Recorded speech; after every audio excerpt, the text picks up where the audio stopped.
حي بينتم وقف لنا زي خوتم يا وزخوت جدودم.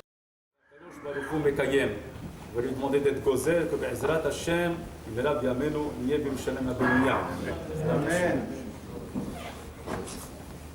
ברשות מוריי ורבותיי, ברשות המרא דעת הרבנדון רבי רבנו שליטה. Tout à l'heure, j'étais en train de penser ce que nous venons de lire maintenant à l'instant. Maïtronen Adam Hay Geber Hata'av לחפשה דרכינו ולחקורה ונשובה עד אדוני. On dit que la personne, c'est pas la peine qui reproche à Hachem, et pourquoi tu as fait ça, pourquoi tu as fait ça, pourquoi tu as fait ça,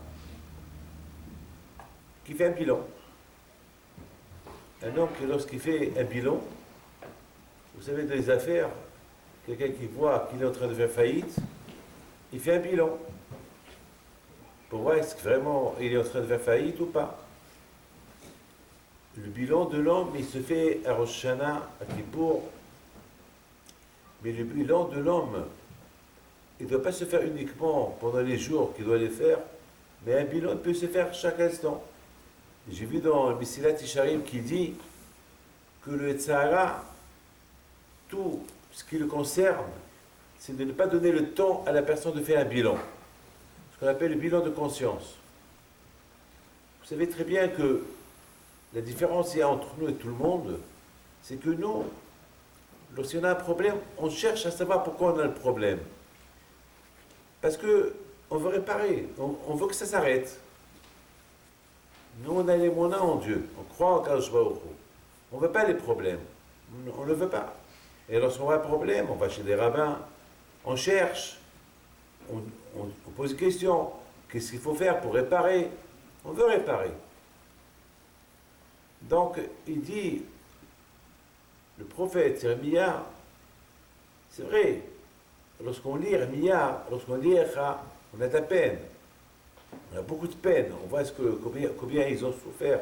Nos parents, les femmes violées, assassinées, tuées, égorgées, aller en exil, pendu, 3 semaines, de 17 Tammuz jusqu'à Tisha B'Av, ils ont presque détruit des millions et des millions de juifs qui ont été tués pendant ces 3 semaines.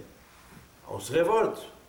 Ne croyez pas que la Shoah qu'on a traversée il y a une 60aine d'années en Allemagne, c'était la seule Shoah qu'on a eue. On a eu pas mal de Shoah dans la vie. Pas mal. On a eu l'Espagne, on a eu beaucoup. Et la plus grosse, je pense, c'est celle d'Israël.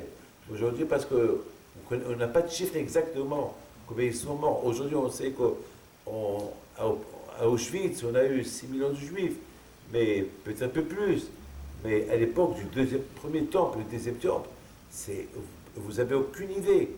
Alors, ça révolte, on se pose des questions. Et tu dis, le prophète, c'est pas la peine. C'est pas la peine de se poser des questions. Fais un bilan. Au lieu de se poser des questions, on se pose des questions, tu risques de nerver à Kadosh Baruch Hu, et toi aussi tu reçois un coup. Alors fais plutôt un bilan pour que ça arrête, pour qu'il n'y ait pas de choix, d'autres choix, qu'ils arrivent.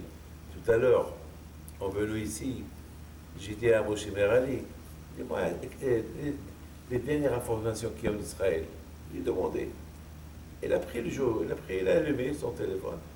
Il me dit qu'en Israël, 40% des Israéliens, ils ont peur qu'Israël va se détruire avec la bombe atomique. 40% des Israéliens. C'est énorme. C'est énorme, 40%. Ça veut dire, je ne sais pas combien de Juifs il y a en Israël, mais 40% qui pensent, ils ont fait des statistiques, 40% ce soir, hein, 40% ils ont la crainte. Alors celui qui entend ça, il va dire quoi alors? On ne va pas aller en Israël alors. Mais même, ça c'est fini alors. Et la peur. Mais de l'autre côté, je dis continue. Il me dit, après, il y a les statistiques, il me dit, et quant à le ta'anit de Tisha B'Av, 1 sur 3 est jeune. Je dis 1 sur 3 est jeune. C'est énorme. 1 sur 3 qui jeûne, c'est énorme.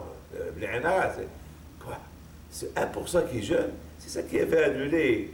C'est tout ce que zéro qui peut avoir. Lorsqu'on entend des choses comme ça, il faut savoir que ce n'est pas qu'en Israël qu'il faut avoir la crainte d'une guerre mondiale. Aujourd'hui, la crainte, elle est partout. Elle peut être partout, partout, partout. N'oubliez pas qu'au Pakistan, ils ont la balle atomique. Et l'Iran, elle est en train de bien la préparer. La Corée, elle l'a. Les grandes puissances, ils l'ont. Vous savez, aujourd'hui, à Chemichmor, avec un virus, je ne sais pas quoi, il peut déclencher une guerre sans que personne appuie sur les boutons. Aujourd'hui, quelqu'un fou qui sait bien jouer les ordinateurs, il peut déclencher une guerre. Donc, la guerre, elle peut y être, pas qu'en Israël, dans le monde entier. Mais au lieu qu'on perd le temps, c'est qu'on a fait du monde. Plutôt, pensons un peu positif.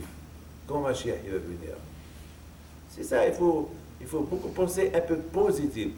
Quand le royaume d'Hachem il va se rétablir. Et c'est la raison pourquoi il dit au prophète,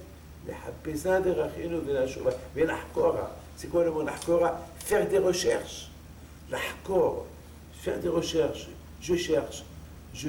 Comment? Quel moyen? Par quel moyen? Faire un bilan, réparer. Qu'est-ce que Hachem veut de moi? En faisant ça, on a toutes les réponses. On va répondre toutes les réponses. Une fois, j'étais dans une Brit Mila. J'étais sandak, et je rentre pour être sandak. J'étais content, j'étais sandak, j'ai entendu mon nom, et j'ai fait le kidouche. J'étais très content. Et ouais, je me lève pour sortir. Il y avait trop de monde, je pousse un peu, j'ai passé un peu, en poussant un peu, j'ai un peu frotté les mains contre le mur, et hop, j'éteins la lumière. Non seulement je l'ai éteint, j'allais l'allumer. Shabbat. Tout de suite, je me suis rappelé, j'ai dit, attends, Shabbat. Mais j'ai commencé à réfléchir. Voilà, ça m'est arrivé. Comment? Je suis sandak, j'entends mon nom, je suis heureux. Et pourquoi quand je il a fait que, en se frottant le mur, j'ai allumé j'ai commencé à réfléchir. Et à un moment donné, mes amis, j'ai commencé à réfléchir, j'ai dit, 100%, qu'il doit y avoir quelque chose, que j'ai fauté le Shabbat, quelque part, et j'ai pas fait attention à qu'est-ce qu'il fait à Kashbaoku, il fait que je pose que sans faire exprès, j'allume la lumière Shabbat pour que je réfléchis, et j'ai trouvé la raison. Maintenant, c'est pas le moment de vous dire, mais j'ai trouvé la raison pourquoi j'ai allumé. Les Happesa de Racheno. Vous savez, mes amis, je voudrais vous raconter une histoire que la Gemara, c'est écrit dans la Gemara. L'Ostitus, comme ce soir, il voulait détruire Beth Amikdash, il a eu peur. Il a eu peur, hein. Il a dit, je détruis pas. Et à la fin, il dit, de toute façon, il faut détruire. Ces juifs-là, il faut qu'on je finis avec eux. Parce que je peux pas, avec tout le massacre qu'il a fait pendant 3 semaines, de Tammuz, de 17 Tammuz, jusqu'à Tisha B'Av, c'est pas possible. Avec tout ce que j'ai fait, je ne peux pas laisser ce Beth Amikdash comme ça. C'est le symbole du judaïsme. Je peux pas aller, il faut que je les détruis et je te coupe espoir de leur avenir. Il a eu peur. Il a essayé leur Dieu se venge de moi. Comment je vais faire? Ça veut dire que même si il a eu peur. Il a eu peur. Hein.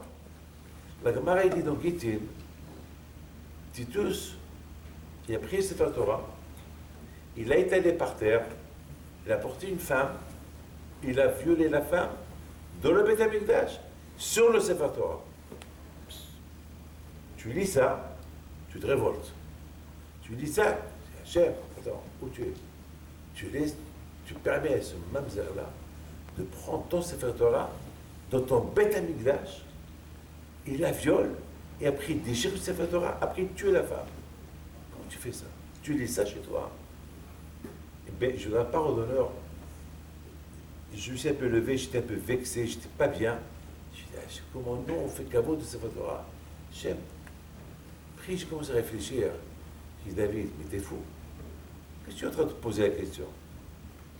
Mais lorsque quelqu'un il touche une femme nida, c'est écrit dans la Torah de ne pas toucher une femme nida. C'est écrit dans la Torah, ne pas toucher une femme nida. Ça veut dire qu'un homme, Rabotai, qui touche une femme nida, il va avec elle, eh bien, comme si il va avec elle sur un Sefer Torah. Ben, c'est écrit dans le Sefer Torah. Beaucoup des fois, on pose des questions, mais il faut réfléchir. Beaucoup des fois, on se révolte. Par exemple, lorsqu'on ne fait pas Shabbat, eh ben, c'est comme si on prend un Sefer Torah, on le déchire. C'est déchirer la mitzvah que la Torah. Ça veut dire, au lieu de se poser, avant que tu te poses la question sur Titus, ce qu'il a fait, pose-toi la question sur toi-même. Titus, c'est un goy. Ce qu'il a fait, c'est pas ce qu'il fait. Mais toi, tu es juif. Toi, tu sais ce que tu fais, c'est péché. Alors, en faisant ce que tu fais, c'est pas peine de poser des questions sur Titus. C'est ce qu'il dit le prophète. Il faut réfléchir. Lorsqu'on réfléchit pourquoi on traverse tous ces problèmes, eh bien, il y a des solutions. La teshuva. Comme il dit bien à la fin, je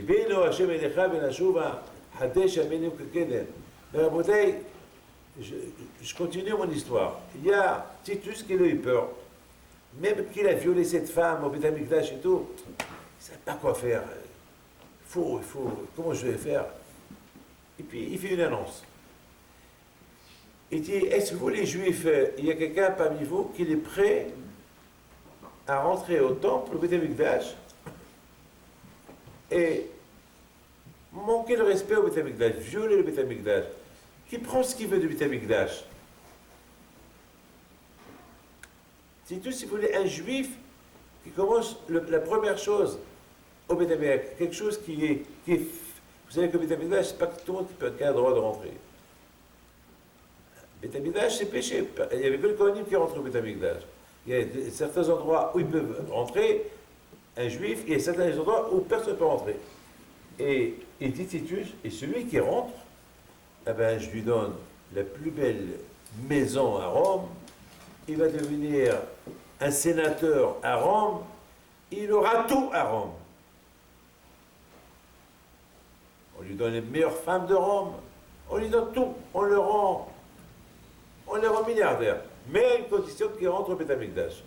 Qui rentre et qui viole le Beth Amikdash, qui fait ce qu'il veut au Beth Amikdash, qui fait ce qu'il veut, mais qui rentre. Tous les Juifs regardent Titus, aucun ne répond. Il y a un, il s'appelle Youssef Mishita, un juif, pas croyant, spirituel, un juif comme tout le monde, mais pour lui, c'est l'annonce qu'il a entendue de Titus, ça lui a cloché les oreilles. Déjà, lui, c'est un juif, pas croyant du tout, donc pour lui, marier une Romaine, devenir sénateur romain, être milliardaire, une belle villa, et pourquoi pas, laisse-la, pourquoi pas. Il dit, allez, moi je rentre. Titus le regarde, comme un beau garçon, il n'a pas de kippa, rien du tout. T'es juif? Ouais. Quand tu t'appelles Youssef? Ah, t'es juif? Je suis juif. Et tu es prêt à rentrer? Tu restes ta vie? Je n'y crois pas. Je ne crois pas, il rentre. 1 heure, 2 heures, 3 heures, il ne sort pas. Titus il dit, petit, il est mort à l'intérieur. Petit, il a dû rentrer quelque part. Il est mort. Et à un moment donné, voilà, il sort avec un menorah dans ses mains. Ah, je suis sorti. Ouais. Alors, qu'est-ce que tu as fait? Ben, je me suis promené. Tu m'as dit que je prends n'importe quoi que je veux. Ben là, je prends cette menorah. Titus lui dit non. Cette menorah, je l'avais pour Rome. Parce que cette menorah, je vais montrer à Rome ce que j'ai fait au Beth Amikdash, que j'ai détruit le temple, et ça pour moi c'est un souvenir. Je ne peux pas te le donner. Alors rentre encore, prends ce que tu veux, prends le thé de sacrifice si tu veux. Le Mezbeah, prends-le. Mais pas la menorah. La menorah c'est le symbole de la Torah. Ça non, ça je ne peux pas. Tout mon inyan à moi et dit Titus, c'est de montrer aux gens que les Juifs, ils ne dépendent pas ni de leur Dieu, ni de leur Torah. Ils dépendent, mettons, de Rome. Il n'y a plus de Torah, il n'y a plus de Beth Amikdash, il n'y a plus d'Israël, il n'y a plus de Jérusalem, il n'y a plus rien. Alors cette menorah, s'il te plaît, tu la laisses à sa place et rentre et prends autre chose. Non, je ne peux pas. Déjà, j'ai fauté devant Dieu, que je suis rentré. Déjà, j'ai fauté, que je ne mets pas la kippa. Déjà, j'ai fauté que j'ai mangé du taref. Déjà, j'ai tellement fauté dans ma vie. Maintenant, je vais montrer à Dieu que je l'aime. Cette menorah, c'est le symbole de la Torah. Cette menorah, je vais la prendre pour confirmer à tout le monde que la Torah, Am Israël Hay, la Torah elle est vivante. Tu sais, écoute-moi, tu es en train de donner un cours de Torah ici. Un rachat comme toi, tu lui donnes un cours de Torah. Maintenant, tu poses la menorah, tu rentres. Sinon, je vais te couper tes mains, je vais te couper tes pieds, je vais te couper en morceaux, je vais couper ta langue qu'elle a parlé. Tu vas mourir d'une mort que aucun ne peut imaginer ce qui va t'arriver. Il dit, fais ce que tu veux, moi je ne rentre pas encore une fois.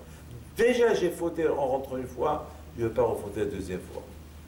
Et Titus, il a tué d'une manière tellement cruelle, et à chaque seconde qu'on lui coupait un membre de son corps, Yosef Mishita, il criait, il dit à Hachem, pardonne-moi les fautes que j'ai fait avec ce doigt, pardonne-moi les fautes que j'ai fait. Jusqu'à la fin, lorsqu'il lui coupait la tête, elle a fait Shema Israël, il voit du sel qu'elle sort, elle dit, Yosef Mishita, tu as Helek al-Olam Haba.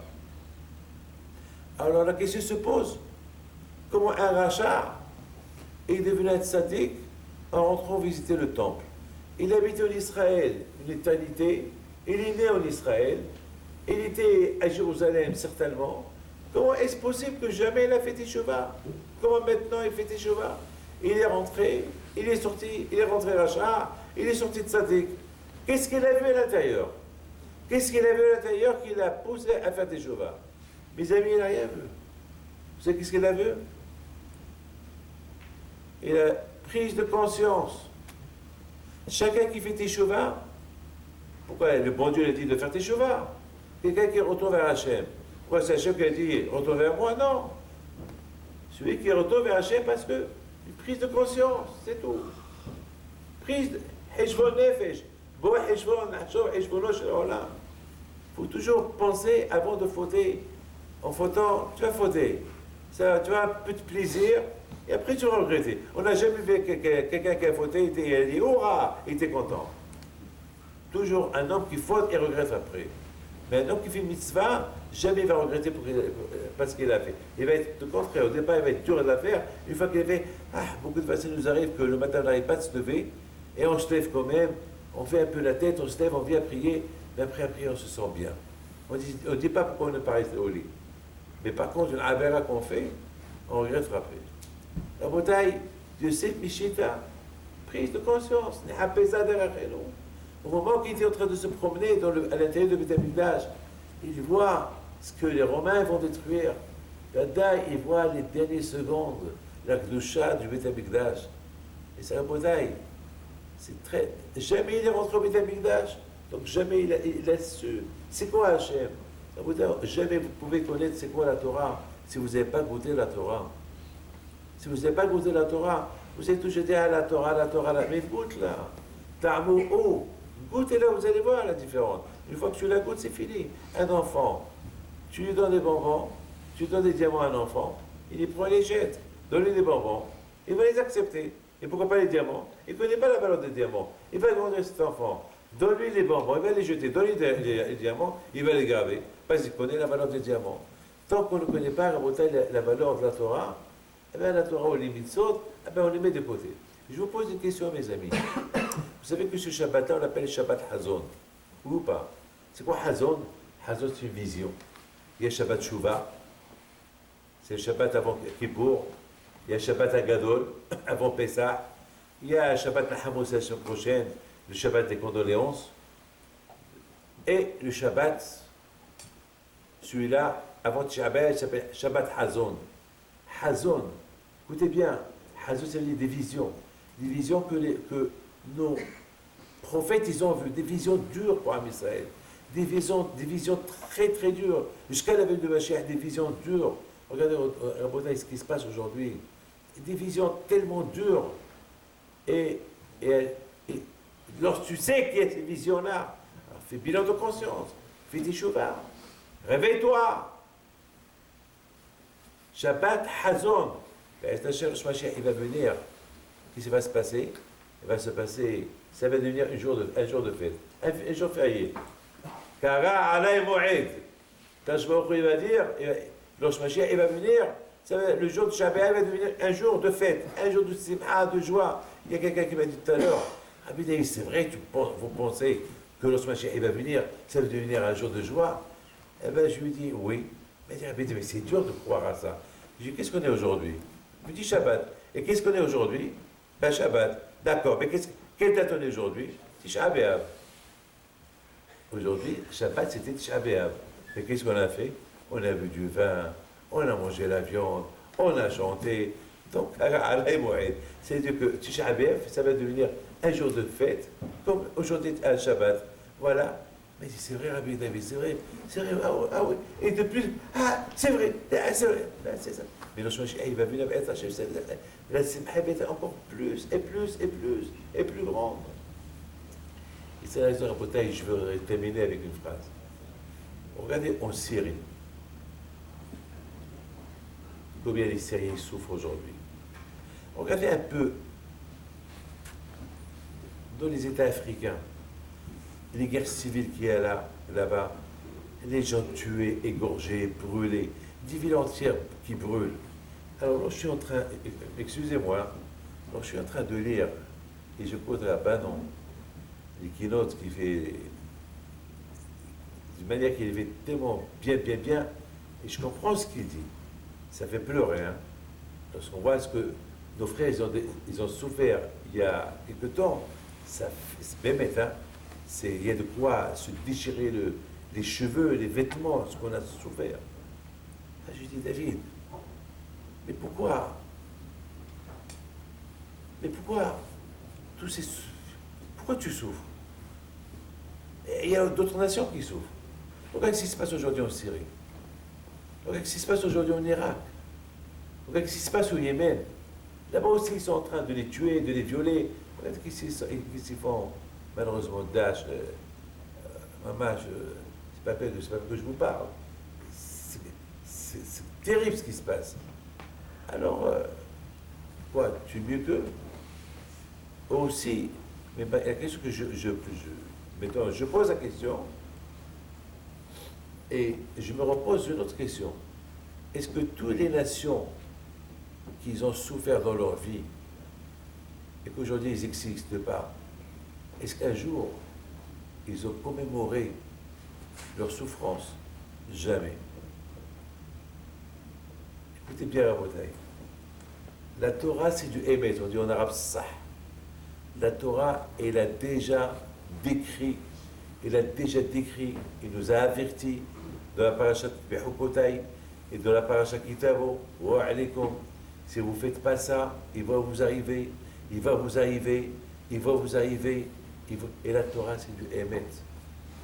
Et Hachem, il nous a dit comme ça, de force, je serai votre roi. Même si vous ne voulez pas que je suis votre Dieu, eh bien, bziz, de force, que tu veux ou tu ne veux pas, je serai, comme par exemple, je suis le père de mes enfants. Si un jour mon fils me dit, papa, je ne veux plus que tu sois papa, je lui dis, Albo, je lui dire, même si tu ne veux pas que je suis ton père, je suis ton père. Je suis obligé, je suis ton père. Tu ne peux pas dire que je ne suis pas ton père. Non, papa, je ne veux pas que tu sois mon père, ça y est, je t'abandonne. D'accord, tu peux m'abandonner, mais je suis ton père. Même si tu écris, je ne suis pas ton père, je suis ton père.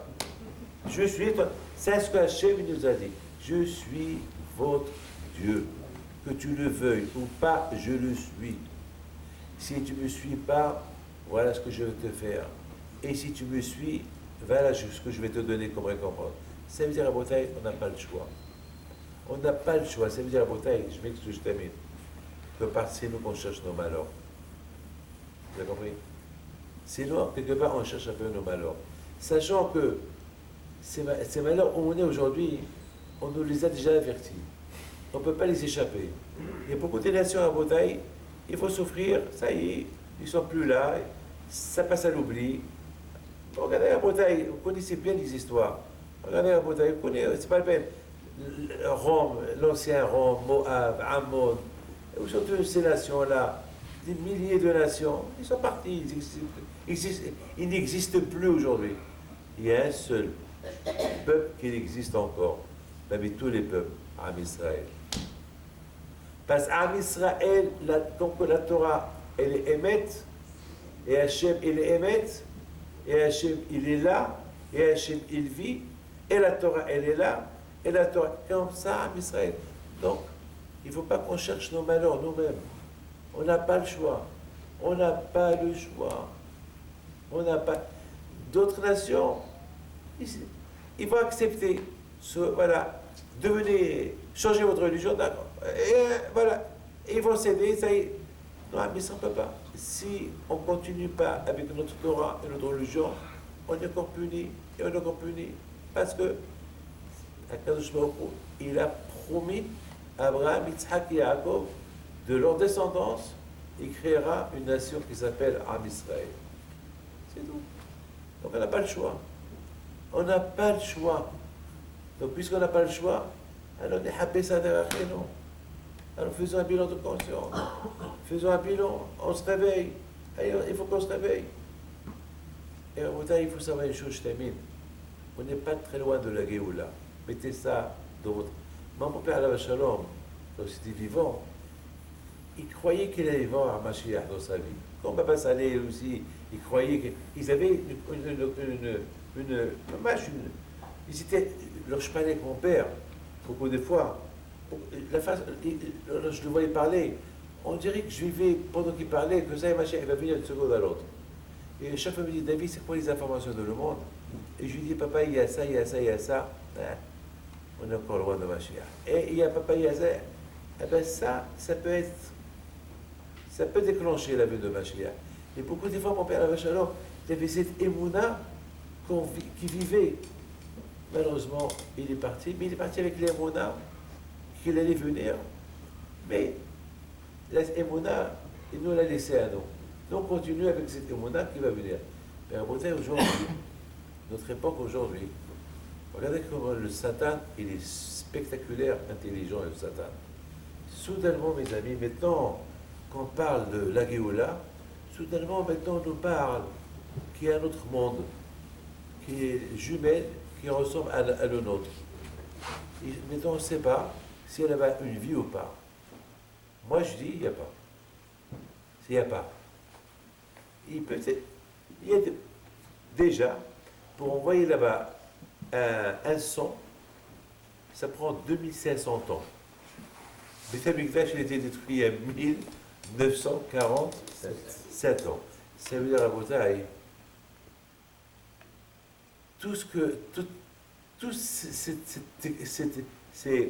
ces informations qu'on nous apporte, et pour nous éloigner un peu et nous donner des doutes. Alors, il y a notre Torah, il y a d'autres juifs là-bas. Alors, c'est quoi? Abraham, Yitzhak, Yaakov, ils sont où? Il y a ici, il y a là-bas. Et qu'ici, il y a là-bas. Il y a encore un Abraham là-bas. Est-ce qu'il y a des juifs là-bas? Est-ce que Dieu a donné? Hachem Ishmor, avant que Mashiach, il va venir, il va avoir un bilboul à Da'at. À tel point que la Gemara a dit, Abiyad Ehdar, ou Abiyad Mahdas. Quel zérout, celui qui va voir Mashiach, et quel zérout, celui qui ne va pas le voir, parce qu'il va avoir beaucoup de bilboul, il va avoir des guerres. Et à tel point que Hachamim, il vient, il dit une phrase, que le Mashiach ne peut pas venir jusqu'à que toute la génération soit ou tzadikim ou rechaim. Il vient à la Tania, il pose une question, c'est pas possible. Pas possible. Que tout le monde est tzadikim, c'est pas possible d'être toujours rechaim. Que tout le monde est rechaim, c'est pas possible parce qu'il y a des tzadikim. Alors c'est quoi, le Mashiach ne va pas venir tant qu'il y a... le Mashiach ne va pas venir comme ça. Ou le monde entier recha, et il vient à la Tania, il dit non. Ici, on ne parle pas de clalote, ici, on ne parle pas en général. Ici, on parle que chacun, il doit choisir sa voie. Ou il est tzaddik ou il est rachat. Tu ne peux pas être tzaddik et rachat.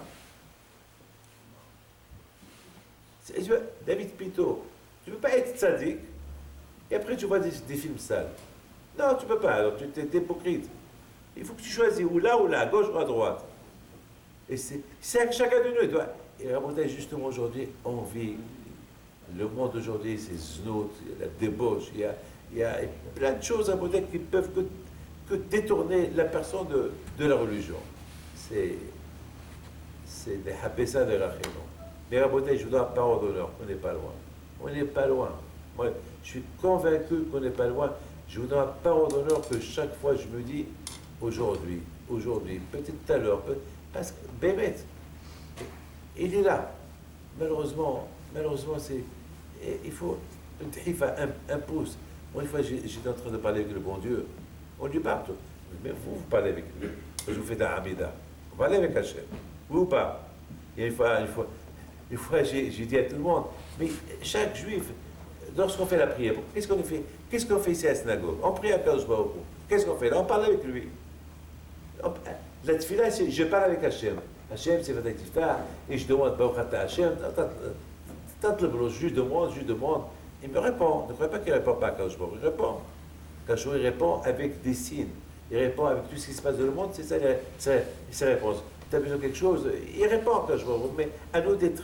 Sinon, on est bien connecté à Hachem, on sent les réponses qui nous. À l'époque, il y avait les prophètes qui donnaient les réponses, qui nous apportaient les messages d'Hachem. Aujourd'hui, il n'y a pas de prophète. Les messages d'Hachem, ils viennent avec ce qui se passe dans le monde, c'est ça les messages d'Hachem. C'est comme ça. Une fois, j'étais en train de prier à Kadosh Baruch Hu, j'avais besoin d'argent. Et alors, qu'est-ce qu'il fait à Kadosh Baruch Hu? Il me le donne. Comment il va me donner? Il va m'envoyer un chèque là-haut? Non, il m'envoie quelqu'un, où je te fais bracha, et il me les donne. Ouais, c'est comme ça. On est malade. On prie à Kadosh Baruch Hu, il nous apporte un bon médecin pour qu'il nous soigne. C'est ça, il est écouté. Alors, Rabotai, il faut être convaincu, c'est ça, Rabotai, comment chacun de nous, il doit vivre. Demandez à Kadosh Baruch Hu, chacun de nous, Rabotai, il doit faire un bilan de conscience. Et c'est ça, Rabotai, on dit toujours, c'est B'ez Hashem, c'est Tisha B'Av, c'est la dernière. C'est vrai, c'est un bon souhait, c'est un très très bon souhait. Mais pour que ce Tisha B'Av soit le dernier Tisha B'Av, il faut que je prenne un bilan parce que, sachant que je ne veux pas accueillir Mashiach si je suis double face, je suis Racha et Tzadik. Alors je sais qu'en faisant ça, j'éloigne sa venue. Alors je fais Teshuvah. Et c'est pas facile la Teshuvah, c'est très dur la Teshuvah. Mais à copain Rabotai, chacun de nous, il doit faire des efforts. Vous savez, Rabotai, celui qui veut réussir, il faut être convaincu à la Torah, il faut étudier. Hachamim, ils disent, pourquoi Yerushalayim a été détruite, Al-Ozvam Torati, parce qu'ils n'ont pas étudié la Torah. Même la halakha, c'est l'étude de la Torah. Pour être juif, il faut un programme. On croit qu'on connaît tout. C'est pas vrai. On ne connaît rien du tout. On découvre. Avec la halakha, bon, parce que vous avez un scout, vous avez un dayan, un arabe. De ce makom kadosh-là, il faut en profiter. Il faut profiter le Shabbat pendant la semaine. Il faut en profiter. Il faut beaucoup en profiter. Al-Mahal Yerushalayim, Al-Ozvam Torati. C'est la raison, Rabotai, pourquoi pendant Shabbat, je termine, on n'a pas le droit d'étudier la Torah. Alors, c'est pourquoi? Pourquoi on n'a pas le droit d'étudier la Torah? Alors, on nous dit, parce que la Torah, elle nous rend heureux. Je vous pose une question. Une fois, j'ai bombardé une communauté. Je lui dis, on va étudier un peu la Torah. Une communauté, je ne peux pas vous dire où. Alors, il y avait d'autres, ils m'ont dit, mais c'est péché. Je lui ai dit, non, on peut étudier. Ils m'ont dit, mais c'est péché. Je vous c'est écrit c'est péché. Eh bien, tout le monde dit que c'est péché. Alors je dis, moi je vous dis que c'est pas péché. Venez, on va étudier. Et on prend les grands, on va étudier. Alors, ils me disent, mais c'est péché. Je dis, mais moi, je suis Rabbi David, je vous dis que c'est pas péché. Viens, on va étudier. Ah non, c'est péché. Je lui dis, moi, tu fais Shabbat. Il me regarde. Non. Et c'est péché. Et c'est péché. Ouais, mais quoi? Mais quoi? Réponds-moi. Ah, la Torah. De toute façon, jamais tu as étudié la Torah. Tu as bien trouvé une réponse que c'est péché. Mais jamais. La Torah, toujours, c'était péché chez toi de la faire. C'est pas que ce soit que c'est péché. Tout le temps, c'était péché. Alors, qu'est-ce que je suis en train de parler? Vous savez pourquoi c'est péché d'étudier la Torah ce soir? C'est pas parce que la Torah, elle nous rend, elle nous donne la joie. Il y a beaucoup de gens que lorsque tu leur dis, venez étudier la Torah, ils ne veulent même pas étudier. Ils ne veulent même pas, c'est pas... Jamais ils ont été contents d'étudier. Alors pourquoi... Alors, pour ceux que jamais ils étaient contents d'étudier, pourquoi on va pas leur dire, venez étudier un peu la Torah? C'est pourquoi on n'a pas le droit d'étudier la Torah. Parce que Hachamim, ils veulent que chacun de nous, il prend conscience. David, assis-toi par terre. Après la prière, tu rentres chez toi. Tu veux prendre une Gemara dans ses péchés. D'accord. Tu veux prendre quelque chose dans ses péchés. Pourquoi? Alors je vais réfléchir. Pourquoi? C'est à cause, c'est comme un enfant. Un enfant qui a fait des bêtises, qu'est-ce qu'on lui dit? Hé David, si tu fais encore une fois cette bêtise, tu ne vas pas manger les chocolats. Je n'ai plus de bonbons. Je t'attends les bonbons. Il va encore faire la bêtise. David, tu es puni, je ne vais plus te donner des bonbons. Papa, non. Qu'est-ce que je fais pour le punir plus? Je prends les bonbons, je prends le chocolat, je les mets sur la table. Ah, non, tu ne les touches pas. Ils sont là et tu ne les touches pas. Ça, c'est une grande souffrance.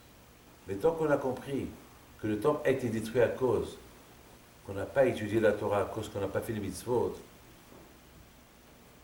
alors d'accord, alors on va réparer, on va étudier. Non. Non, tu n'as pas le droit d'étudier. C'est ta punition. Tu veux étudier? Fais tes chevaux et après demain commence à étudier. Donc à Bouddha, finalement, si on n'a pas étudié la Torah aujourd'hui par ses péchés, c'est pour pouvoir l'étudier après-demain. Alors même si après-demain on ne va pas l'étudier, alors c'est comme si c'est Abéab tout le temps. Celui qui n'étudie pas la Torah, c'est alors c'est Abéab. Abéab, c'est rien qu'aujourd'hui, pas demain. Aujourd'hui on n'étudie pas la Torah parce que c'est Abéab, mais demain c'est pas Abéab. Demain, je parle après-demain, donc on peut l'étudier. Mais celui qui n'étudie pas, je vais que je voulais dire que sans Torah, on est aveugle. C'est la Torah qui nous donne la lumière. Mais maintenant, elle est super, la Torah. Donc, être juif, c'est spectaculaire. Être juif, c'est Bémet, ça nous donne. Il faut être heureux.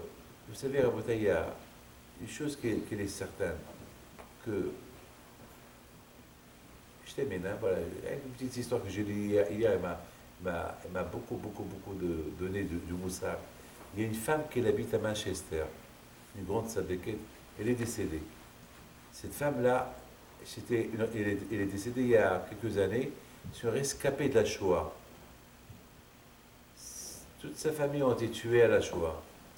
Cette femme-là, j'ai oublié son nom, mais elle habitait à Manchester. Mais tout le temps, elle racontait son histoire. Et lorsque ses parents, les Allemands, ils ont pris ses parents, avant de prendre les parents, ils ont pris la fille qui s'appelle Yushika, je ne sais pas, un nom, Yushika, quelque chose comme ça, ils l'ont donnée à une voisine Goy. Ils ont demandé à la voisine Goy, voilà, si ça ne vous dérange pas, vous la surveillez, et dans tel et tel endroit, d'autres maisons, il y a une cachette de l'argent, ce sera ta récompense. Bon. Chaque jour, elle allait à la maison, il y avait là-bas les Allemands à la maison. Un jour, les Allemands, ils ont quitté la maison des Juifs, et ils sont rentrés, ces Polonais-là, ils ont commencé à fouiller, ils n'ont rien trouvé. Parce que les Allemands, ils ont tout pris. Les Allemands, ils ont cherché la cachette, ils ont pris. Qu'est-ce qu'ils ont fait, ces Polonais? Ils ont jeté la fille dehors. La pauvre la fille, elle se trouve dehors, elle ne sait pas où aller. Perdue. Elle sait que si les Allemands l'attrapent, ils la tuent. Elle ne sait pas où aller. Elle se rappelle qu'il y avait un bunker où elle pouvait se cacher. Elle avance vers le bunker, elle découvre qu'il y avait là-bas les nazis. Parce que les nazis, ils se cachaient dans les bunkers pour attraper les juifs lorsqu'ils vont se sauver. Ah, t'es juif? Elle n'a pas répondu. Comment tu t'appelles? Yoshika. Parce que le nom Yoshika, il peut être et même juif et pas juif. Ah, parce qu'elle n'était pas habillée comme une juive, mais elle a dit, elle n'a pas menti. Elle s'appelle Yoshika.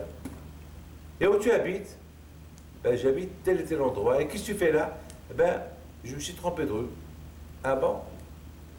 Alors, le SS, il dit à notre SS, va avec elle et sois certain qu'elle ne ment pas. Que là où elle habite, c'est pas des juifs. Et que ses parents, ils habitent dans cette adresse-là. Maintenant, elle s'est dit, ça y est, c'est fini pour moi.